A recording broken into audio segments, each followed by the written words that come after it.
Última paraxá do livro de Bereshit, paraxá Vayeri. Parabéns por ter chegado até esse momento. Se você não assistiu os vídeos anteriores, eu vou deixar no card ali em cima o link do primeiro vídeo dessa sequência de porções semanais, chamadas Parashiot, para que você possa acompanhar essa sequência. Vamos lá, deixando na tela. Vayeri Yaakov be'eretz Mitzrayim, Sheva esrei shana. Vayeri yemei Yaakov, Shinei chayav, Sheva shanim, ve'arbaim, umeat shana. E viveu Yaakov na terra do Egito 17 anos, e foram os dias de Yaakov, os anos da vida dele, 7 anos, e 40 e 100 anos. Sim, em hebraico é esse mesmo, é o contrário que é falado. Então, ele viveu 147 anos. Resumidamente, está chegando o momento aqui de Jacó, patriarca Jacó. Está chegando o momento dele se ocultar, e ele chama Yosef, José, para transferir a bênção para ele.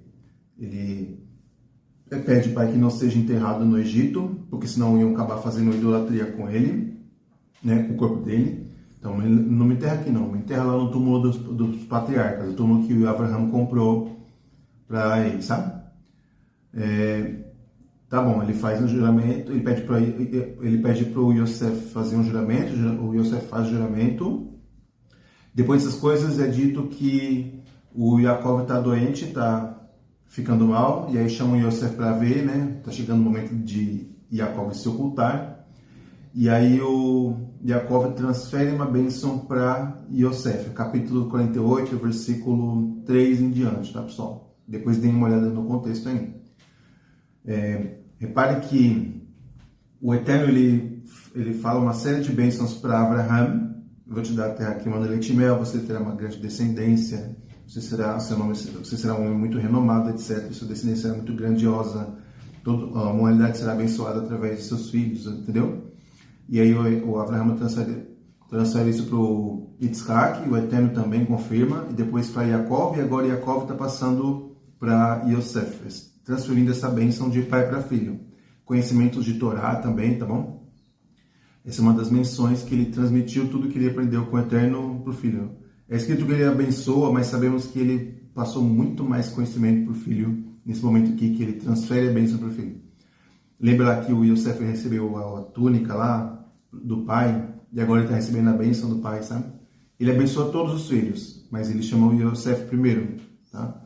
Alguns detalhes aqui importantes aqui, ó. Então, o Yaakov, ele viveu no Mitzrayim, Egito, 17 anos. Lembra? Se 1 mais 7 é valor numérico 8, tá? Que é o mesmo valor numérico da palavra Tov. Mesmo valor numérico. Então, esses 17 anos que ele viveu no Egito ali, próximo do filho, foram anos muito bons mesmo, porque ele viveu muito tempo afastado do filho, triste ali, achando que o filho tinha morrido e tal. Mas agora ele chega e vê que o filho dele está vivo, e ele vive muito bem ali, sabendo que o filho agora ele é o vice-rei do Egito. Eles estão morando em paz no melhor ambiente ali do Egito, né, no território de Ramsés, né? Um outro detalhe importante aqui, o Yosef, ele ficou 17 anos afastado do pai. Lembra lá da venda? Ele foi vendido, os irmãos eles abateram um cabrito lá, levaram a roupa suja com sangue do cabrito e falaram: olha aqui, pai, seu filho foi dilacerado, etc.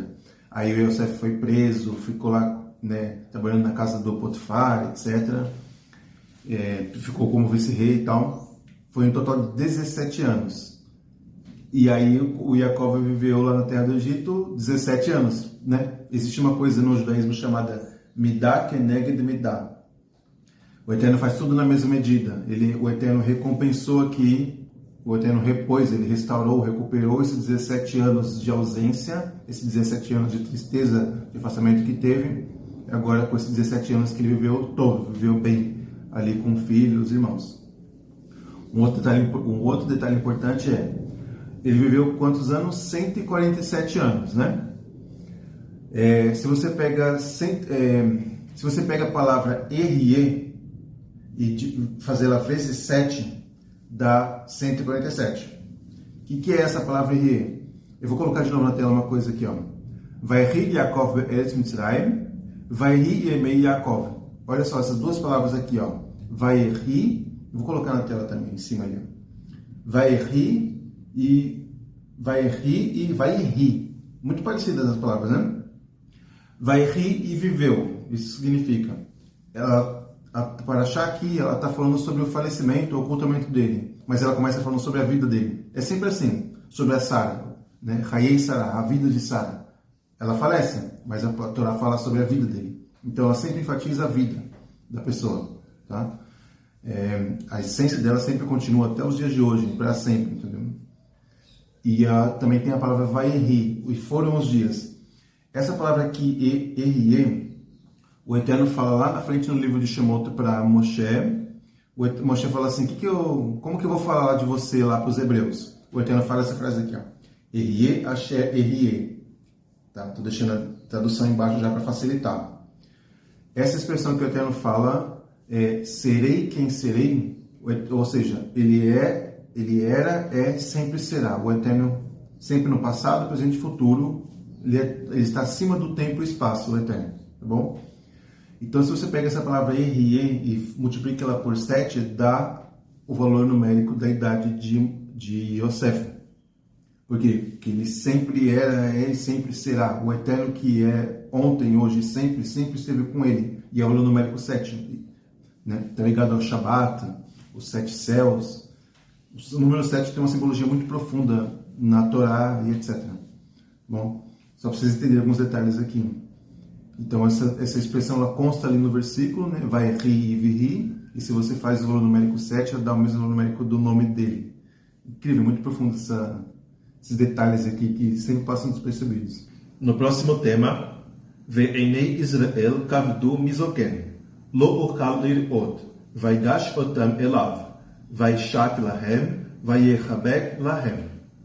E os olhos de Israel, os olhos de Jacó, pesados pela velhice, não podia ver, e aproximou-os a ele, e beijou a eles, e abraçou a eles. Tá? Então, um resumo rápido aqui. Então, né, o Yosef, ele traz os filhos dele para Jacob abençoar, ele aproxima ele, se reverencia, cumprimenta o pai, e aí o Jacob traz o filho primogênito e coloca a destra à direita do pai dele, e o filho mais novo à esquerda, né? O Efraim à esquerda e o Menashe à direita, tá? E aí o Jacob começa a fazer uma brachá aqui, uma bênção, e no versículo 16, o Yosef ele interrompe o início, essa introdução à bênção que o pai está fazendo. O Yosef ele não cometeu nenhum erro aqui, tá, pessoal?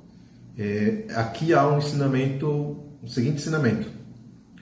Não se pode interromper a fala dos nossos sábios. Se o professor está falando, não fique interrompendo a fala dele. Se o rabino está falando com você, não fique interrompendo a palavra dele, a fala dele. Seu pai, seu avô, os mais velhos. Você precisa honrar os mais velhos. Na Índia, na religião deles, eles têm muito uma das maiores regras na Índia, lá na religião deles. Não ficar interrompendo a fala do seu superior.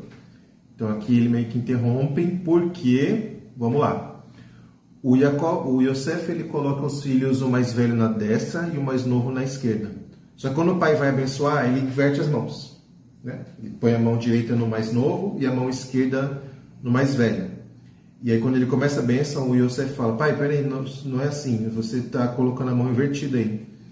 Mas está escrito que sabiamente o Yaakov fez isso, ele inverteu as mãos. Um dos motivos sempre houve disputas, brigas, desavenças, sempre teve problemas entre irmãos.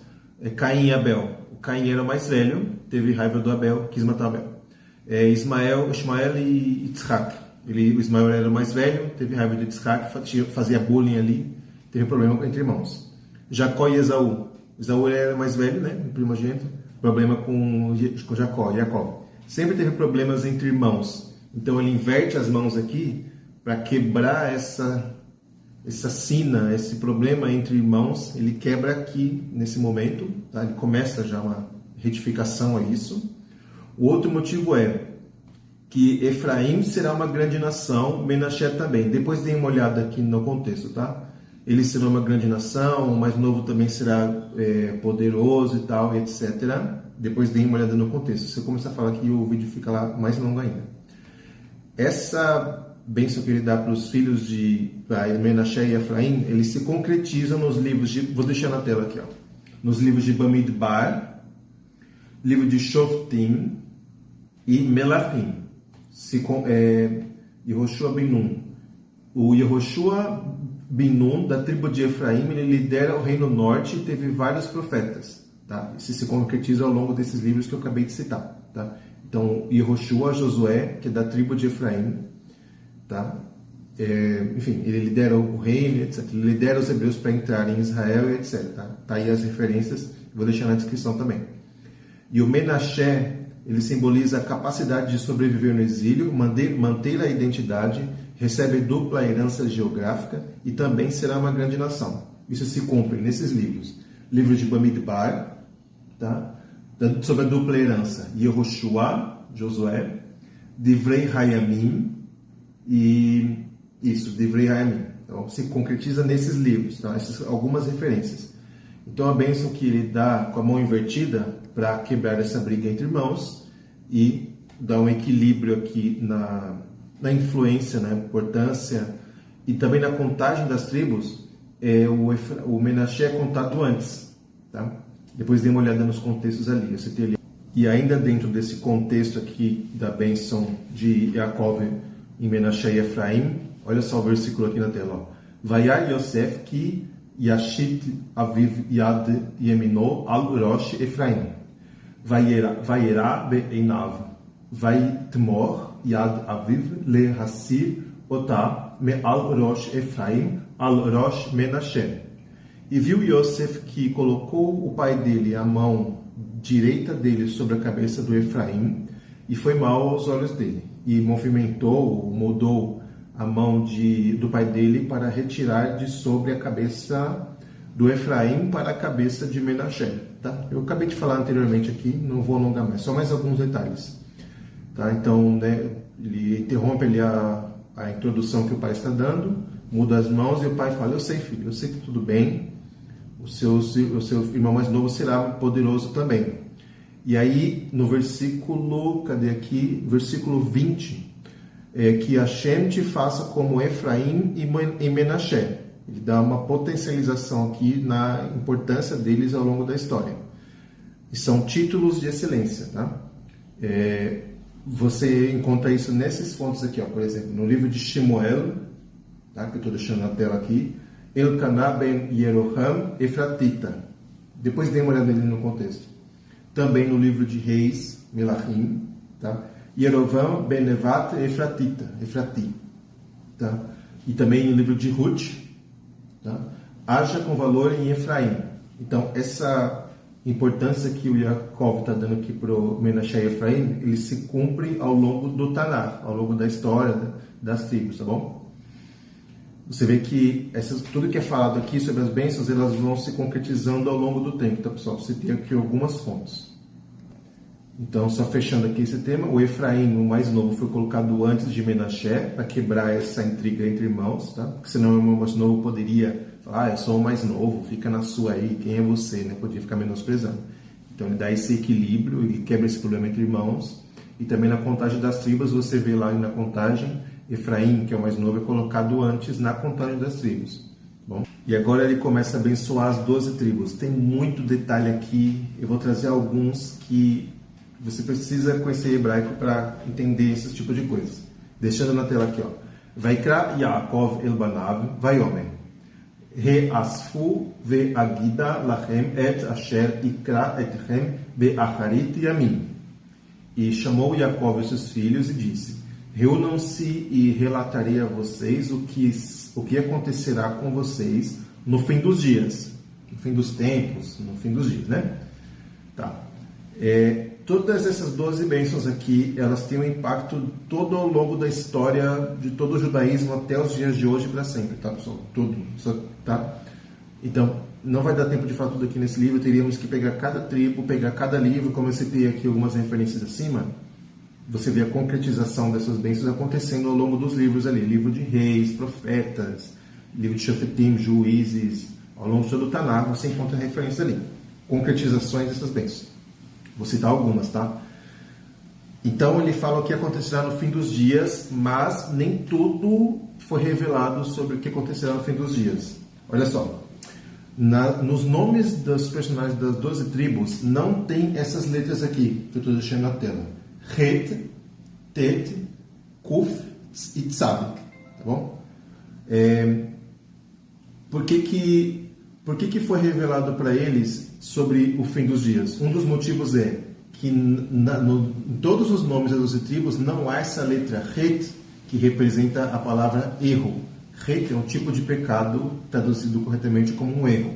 Então neles não há erro, porque agora eles estão vivendo bem ali, agora está tudo bem. Anteriormente eles tinham mentido, né? Tinham enganado o pai, pegaram lá, venderam o irmão para o Egito e tal. Mas agora que eles estão aqui, que está tudo bem, acabou todas as intrigas e tal, eles viveram 17 anos bem ali, então agora que está tudo bem, não há mais Het, não há mais esse erro, então agora é o momento certo para dar essa bênção para cada uma das tribos. E também não tem a letra Tet, que está ligada à palavra Tumá. Estou deixando na tela aqui. Porque não há neles Tumá, tá? Então agora é o momento certo para revelar essas bênçãos aqui dos fins dos dias. A próxima letra aqui, Kuf, que não consta nos nomes das tribos, está ligada à palavra Ketz, que estou deixando na tela aí. Por isso não se sabe totalmente o Ketz, o fim, o que realmente acontecerá no fim dos dias. Não foi revelado totalmente ainda. Tá? E a letra Tzadik também não consta nos nomes. Por quê? Porque ainda não surgiu aquele Tzadik, que é o Mashiach. O Mashiach ainda não se revelou. Tá? Precisa toda uma preparação mundial, universal, para que o Mashiach finalmente se revele para toda a humanidade e reine definitivamente em toda a Terra. Um pouquinho mais à frente ali, no versículo 5, é falado assim: Shimon e Levi são irmãos, instrumentos de violência são seus produtos. Versículo 5, tá? Deixa eu só pegar o capítulo rapidinho aqui, capítulo 49, versículo 5. Shimon e Levi são irmãos, instrumentos de violência são seus produtos. Todos eles dois não são irmãos? Por que eles estão sendo chamados de irmãos aqui? Porque quando houve as tramas ali para vender Yosef, cada um deu uma opinião separadamente, ninguém foi assim conivente com a opinião, sabe? Tipo assim, eu tenho minha opinião, você tem sua opinião, cada um tem uma opinião separada, mas o Shimon e Levi, eles se uniram no mesmo propósito único, como se fossem um só. Então, tipo, esses são irmãos mesmo, unidos. Quando aqueles reis daquela cidade pegaram a irmã deles e abusaram dela, e aí eles falaram: vamos pegar nossas filhas aqui e casar entre vocês. Lembra lá daquela história lá na Torá? Então o Shimon e Levi se uniram para matar todos aqueles homens da cidade. Só eles dois fizeram, venceram toda a cidade e tal. Tá? E aí está escrito assim, ao longo da bênção aqui, eles falam assim: com sua ira mataram um homem, que é aquele Hamor, aqueles homens de Shechem, daquela cidade lá, aquele homem que abusou da irmã deles. E com suas vontades mutilaram o Shor, o touro. Deixa na tela aqui a palavra Shor, que no caso é o Yosef. Não está escrito explicitamente o que eles fizeram, mas ali, vou deixar na tela também, Bereshit 37, né? Falaram que eles viram o Yosef vindo e falaram: ele está vindo aí, vamos matar. Shimon e Levi, eles estavam ali juntos, nessa trama ali, entendeu? E aí, dessa versículo subentende-se que eles estavam juntos ali nessa conspiração. Por isso que o pai fala: com suas vontades mutilaram o touro, que no caso é o Yosef, tá? E a palavra mutilaram, que é que eles mataram lá o cabrito e pegaram o sangue dele e tal. Então é uma linguagem meio, como que eu posso dizer, meio simbólica. O pai fala como se fosse uma espécie de charada aqui. Quando você vê no termo em hebraico, a linguagem é a mesma utilizada lá quando eles abateram aquele cabrito e etc, tá? Ainda sobre Shimon e Levi, está escrito o seguinte, eu vou deixar na tela aqui, ó. Arul apam, ki as ve'ev vratam, ki kashatam, achalkem be Yaakov, va'afixem be Israel. Tá? Então, maldita é a ira deles, porque ela é, cadê aqui? Ela é furiosa e cruel. Os separarei em Yaakov, e os dispersarei em Israel. Em muitas traduções não judaicas está escrito o seguinte: malditos são vocês. Parece que o pai está amaldiçoando os filhos aqui. Em muitas traduções não judaicas, tá? Malditos são vocês e eu os dividirei de Yaakov e de Israel, e os dispersarei de Israel, em muitas traduções não judaicas. Então é aqui, ó. Maldita é a ira de vocês, porque ele é violenta, etc. Os dividirei em Yaakov e em Israel. Tá? Então o pai não está amaldiçoando o filho aqui. Lembra lá de Noé, quando ele está na tenda nu, e aí o filho dele, o Ham, ele vê ele nu, e aí o pai ele amaldiçoa a descendência, e ele amaldiçoa o ato que o filho fez, não amaldiçoa o filho. Tá?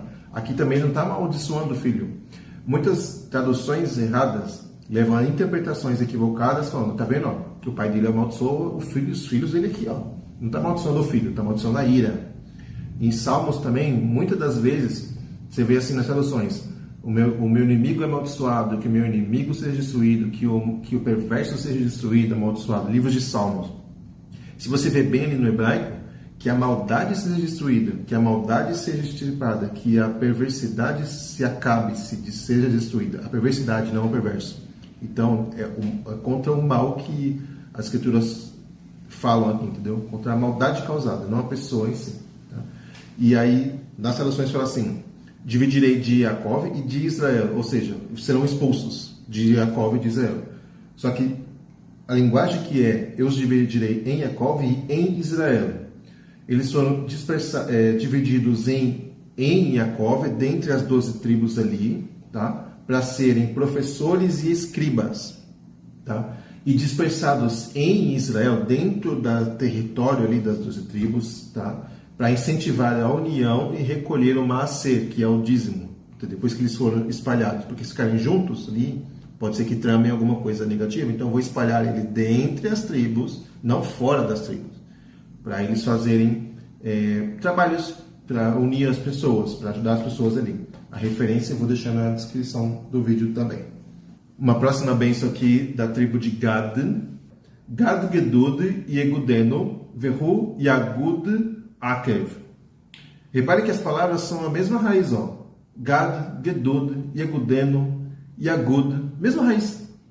Uma tradução simples disso é Gad, inimigos tentarão uma incursão e Gad perseguirá os passos dele, dos inimigos. Então, uma tradução simples disso, tá?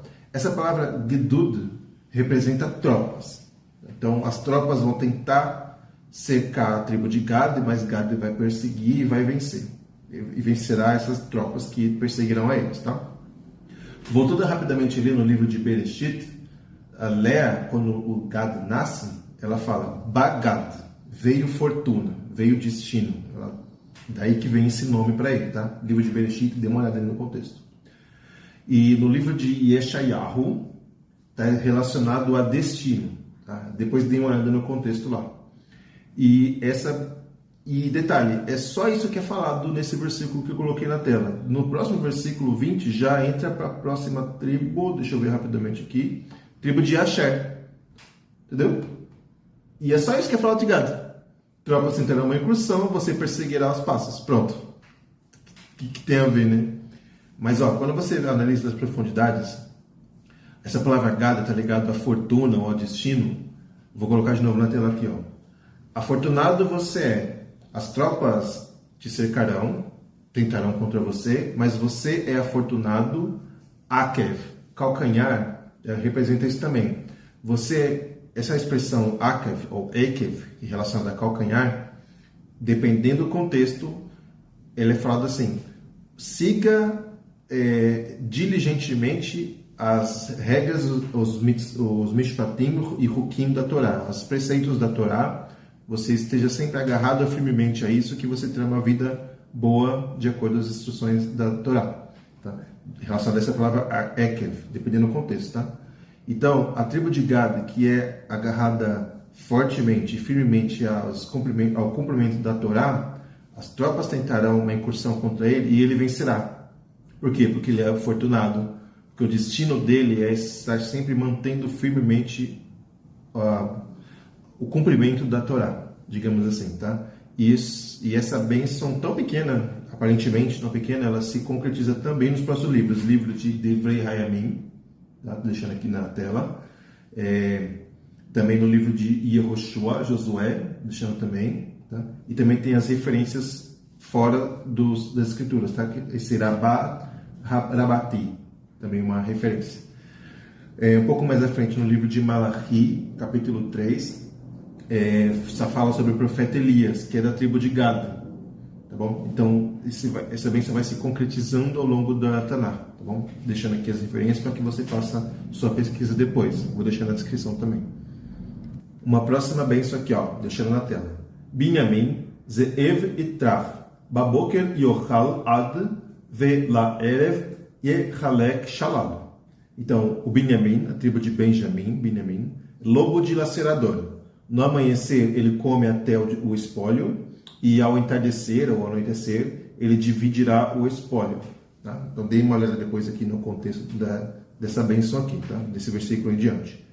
Essa bênção se concretiza nesse livro aqui, Shemuel, tá? O Shaul conquistando o reinado, lutando contra Moab e Edom. Tá? Vou deixar na descrição também. E fala assim, ó, no amanhecer você comerá até o espólio. Esse no amanhecer representa a aurora do Império de Israel. O amanhecer, o início do Império de Israel com o Shaul. Havia um homem chamado Benjamim, cujo nome era Kish. Tinha um filho chamado Shaul, que vem dessa tribo aí. Tá bom? Então, tudo se concretizando aqui nesses próximos livros. Após essas bênçãos, inicia-se um outro tema, tá? E eu peço desculpa não ter falado de todas as 12, porque o vídeo fica ali, é muito longo e não daria para falar tudo, porque essas bênçãos se concretizam ao longo das Escrituras Sagradas. Teríamos que analisar cada capítulo, cada versículo, adequar, né? E vemos ali a concretização de cada um. Não deu para fazer isso nesse vídeo, senão vai ficar muito longo, é um tema para outros vídeos, né? Análises de bênçãos das tribos, tá? E aí, depois que o Yaakov finaliza as bênçãos, ele dá instruções para não ser enterrado no Mitzrayim, no Egito. Ele pede para ser enterrado na gruta de Macpelá, que Abraham comprou para Sara e tal. Ele pede, me enterre ali, não me enterre aqui, tá? E aí no versículo 33, Yaakov ele conclui as instruções e as bênçãos. Ele se junta os seus pés na cama e devolve a alma ao Criador. Ele falece ali, a alma dele, ele se oculta ali, né? A alma dele se desprende do corpo e volta para o Criador, tá? E aí do capítulo 50 em diante, Yosef cai sobre a face do seu pai, chora sobre ele e o beija. Guarde isso, tá? E aí o Yosef fala para fazer o embalsamento, embalsamar o corpo dele, é feito uma homenagem muito grande para Yaakov. Yaakov foi um homem muito poderoso, né? O faraó lhe ajuda nessa homenagem que é feita, ele convida todo o Egito para homenagear a ele, versículo 7 em diante, tá?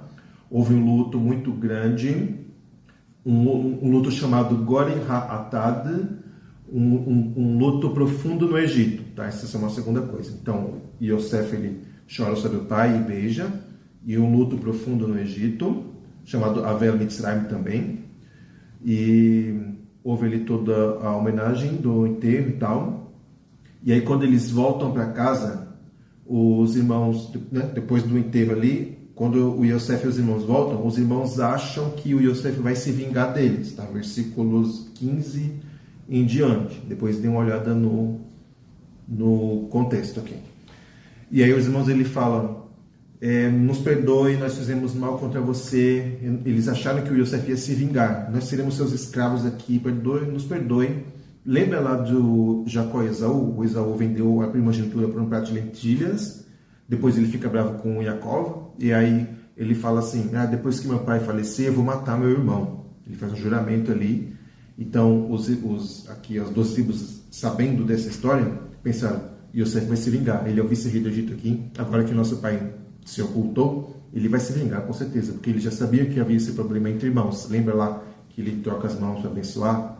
Então, já sabendo disso, eles acharam que isso aconteceria. E o que Yosef fala humildemente? Pessoal, não se preocupem, não foram vocês que me trouxeram aqui, foi o Eterno, o Deus de Abraão, Isaac e Jacó, que fez tudo isso, não foi vocês, tá? Podem ficar tranquilos, fiquem em paz, eu perdoo vocês. Cara, isso aqui é um ensinamento de humildade extrema, cara, extrema mesmo. Tem pessoas que brigam por tão pouco e ficam a vida toda sem se falar. O Yosef poderia fazer o que ele quisesse aqui contra os irmãos, se vingar deles, fazer o que quisesse, não fez nada de ruim, perdoou, ajudou. É um ensinamento assim para o mundo todo isso, cara, entendeu? E detalhe, voltando ali, ó, no capítulo 50. Então o Yosef, o Jacó, ele se oculta, e no capítulo 50, versículo 1, Yosef cai sobre a face do pai dele, chora sobre ele e o beija. Então ele estava falecido, Yosef chora sobre ele e o beija. Surgiu uma pergunta esses dias, falando assim, Bruno, não se pode se aproximar de mortos e tocar em mortos, porque isso impurifica. E olha só, o Yosef aqui, ó, cometeu um erro aqui, encostou no pai falecido, chorou sobre ele e beijou ele. Aí, ó, tem um erro aqui, entendeu? Olha só o que o cara fala. Detalhe, sobre não se aproximar e encostar em mortos, se não me engano, isso é para sacerdotes e levitas, e a Torá aqui nesse momento não tinha sido entregue, porque a Torá foi entregue no Monte Sinai, livro de Shemot, Êxodo, capítulo 20, e aí passou a vigorar isso depois da entrega da Torá no Monte Sinai. Aqui é antes da Torá, tá? Então ele não transgrediu nada aqui. E sabemos que nos 10 mandamentos fala, honre seu pai e sua mãe para que seus dias se prolonguem. Então aqui ele está honrando o pai, ele não está transgredindo a Torá, tá? Fazendo isso, tipo, se tocando em mortos, se purificando, né? E outra coisa, em caso de vida ou morte, você pode transgredir a Torá, digamos assim, né? Em caso de vida ou morte. Então ele está honrando o pai dele aqui, chorando sobre ele e beijando ele. Quem não faria isso? Ficou tantos anos sem ver o pai, né? E agora ele está vendo o falecimento do pai. Você suportaria? Você fala, não vou abraçar meu pai não, nem beijar não, porque não pode, né? Então, eu acho que ele não transgrediu, na minha opinião, o Yosef não transgrediu nada aqui. Ele está honrando o pai dele, beijando e, né, chorando sobre ele, beijando ele. A Torá não tinha sido entregue. Em caso de vida ou morte, pode transgredir, digamos assim, né? Quando eu falo aqui sobre o luto do Egito, o Egito estava em profundo luto, porque o Yaakov, através do mérito dele, o Egito teve muito benefício físico e espiritual. Teve muito benefício mesmo. Ele abençoou o faraó, entendeu? Teve muito mérito graças a esse homem gigantesco. Agora que ele faleceu, meio que essa luz enfraquece, digamos assim, né? Então, por isso que teve esse luto tão grande no Egito. Finalizando, eu tô rindo aqui porque eu dei um trava-língua aqui agora, dei uma pausa aqui no vídeo. Vamos lá. Deixando na tela. Ve'ata al tir'u anochi achalkel etchem ve'et tapechem va'yenachem otam va'yedaber al libam. E o Yosef fala, né? E agora não temam, eu alimentarei vocês e aos filhos de vocês. E consolou e confortou a eles e falou no coração deles. Cara, esse versículo aqui ele é muito profundo. Então, os irmãos acham que o Yosef vai se vingar, né, deles. Então, ele não se vinga, ele perdoa. Ele fala, foi o Eterno que fez tudo isso e tal. Aí ele fala assim, e agora não temam, eu alimentarei vocês e os filhos de vocês. Essa palavra eu que ele fala é a palavra anohi. Deixa eu na tela aqui, ó. Eu em hebraico é ani. E tem um tipo de eu chamado anohi. Essa palavra anohi é eu extremamente humilde. Poucas pessoas falam isso, entendeu? Não se fala anohi, porque representa muita humildade. Você não pode ficar se engrandecendo, se fazendo de humilde, sabe? Eu sou muito humilde, olha só para mim. Você não pode ficar fazendo isso. Essa palavra anohi representa isso, entendeu? Humildade. Então ele está demonstrando humildade muito grande aqui. Realmente ele foi, em todos os aspectos aqui, em toda a história dele, ele foi muito humilde. Então ele tem essa qualificação, essa capacidade, esse potencial para poder falar essa palavra. Então eu humildemente estou falando com vocês, alimentarei vocês e seus filhos. E aí ele confortou a eles, consolou a eles estavam com medo, né? E falou no coração deles. Tá? E aí mais à frente, no versículo 24, vou deixar na tela aqui, ó, finalizando com esse aqui. Isso aqui é uma informação muito importante que você precisa saber. Muito importante isso aqui. Versículo 24. Vayomer Yosef el Echav Anochi met ve'elohim pakod yeifkod etchem. Tá? Traduzindo. E disse Yosef aos seus irmãos, eu falecerei. E o Elohim se lembrará se lembrando ou continuará continuando com vocês. Na tradução que eu tenho aqui, o Eterno ele terá consideração por vocês, na tradução que eu tenho aqui, tá? Essa palavra aqui que eu estou deixando na tela aqui, ó. Pakod e Fkod, tá? Então, o Eterno continuará continuando, ele continuará continuando, ele contará contando, ele se lembrará sempre se lembrando, tá? Esses tipos, dependendo do contexto, esses são os tipos de significados dessa expressão, tá bom? Essa palavra aqui, ela se estende ao longo de todo o Tanar, tá? O Eterno sempre ele continua com você, ele sempre se lembra de você, ele sempre conta você, ele sempre está com você. Pakod, Pakadete, tá? Nos profetas, você vê isso ao longo de todas as escrituras. Esse aqui é um código que mostra que o Eterno sempre está aqui com você. Os profetas falam isso, tá? Os profetas, é mostrado aqui no Torá e etc. Tá bom? Ao longo de todas as escrituras. Atualmente essa expressão é utilizada também até os dias de hoje, tá? Mostrando que o Eterno está aqui, é um código isso, tá? Há muito tempo atrás surgiu um livro não judaico, que trazia um outro caminho, uma outra verdade, uma outra vida, um livro novo, tá? De uma outra religião não judaica, que lá tinha uma mulher que teve um filho que seria o salvador deles, tal, etc., que levou as iniquidades da humanidade, tá? Um filho judeu, etc., né? Diziam naquele livro e naquela religião não judaica que aquele homem, que aquele filho daquela mulher, ele seria o filho de Deus ou o próprio Deus encarnado, que o Deus veio, né, naquela pessoa para trazer uma mensagem para a humanidade, exortar as pessoas, exortar, né, tipo, falar, alertar elas dos erros que eles faziam, etc. Aquele livro lá, você deve saber qual que eu estou falando. E aí falam que ele era filho de Deus ou o próprio Deus. Se aquela pessoa daquele livro foi o próprio Deus ou o filho de Deus, no mínimo, ele teria que falar essa expressão aqui, ó, Pakod Pakadete, Pakod e Fkod, essa expressão que é usada no Bereshit e ao longo de todas as escrituras, mostrando que o Eterno está com você. Você não encontra essa expressão naquele livro lá, você não tem aquela pessoa falando essa expressão. Então, essa é uma das provas de que no judaísmo ortodoxo não cremos nele como Messias, como Filho de Deus, como Salvador, entendeu? Como aquela pessoa que foi cultuada tanto tempo. Um dos motivos é ele não fala isso, entendeu? Esse é um dos motivos. Então, agradeço por ter assistido até aqui, pessoal. Agradeço muito, tá bom? Finalizamos aqui todas as parashot do livro de Bereshit. Gostaria de ter falado muito mais, tá bom? Eu falei aqui detalhes que são pouco falados ao longo da história. Não é muito falado, você não encontra esse tipo de assuntos em outros vídeos. É mais falado os temas principais.